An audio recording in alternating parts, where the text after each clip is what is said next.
everybody, this is my tutorial on how to take a goal kick. Before I start, I want to say that this is especially important for goalkeepers, but it's also useful for any position on the field. For defenders, it's useful for clearing the ball out, and midfielders, if you've ever watched David Beckham play and seeing him switch the ball to the opposite winger or just strike a ball up perfectly to the forward, he uses this kick, so really useful for pretty much any position on the field. Now, the basis of this kick is to strike under the ball and to follow through so that you get a lot of backspin. You'll get the most power if you can kick the ball with this part of the foot. So that's up here on the laces.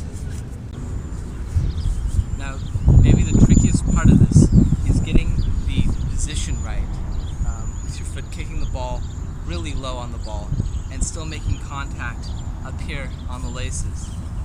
For this to work, you have to plant your foot far away from the ball so that your other leg is in full extension. It should look like this.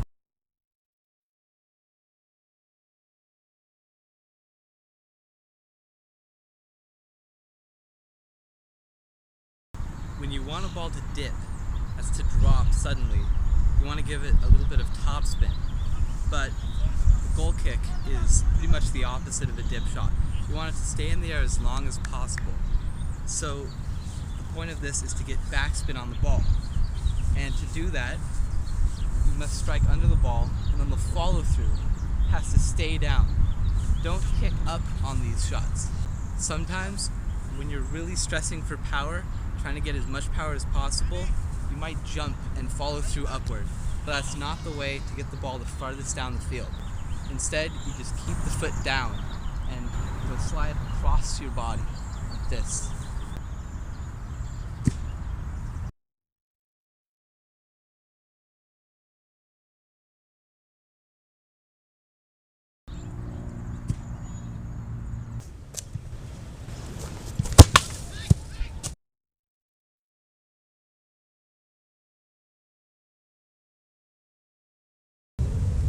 You have to get under the ball, and it can work if you approach it like this. But the problem is you're getting too much with the side of the foot here.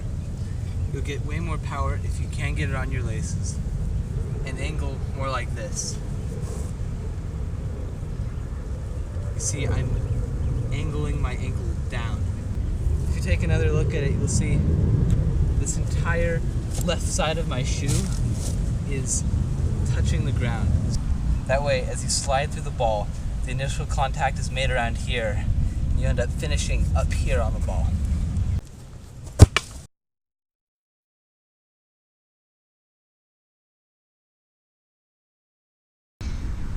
When you're first practicing this technique, it's not smart to start from 50 or 60 yards out.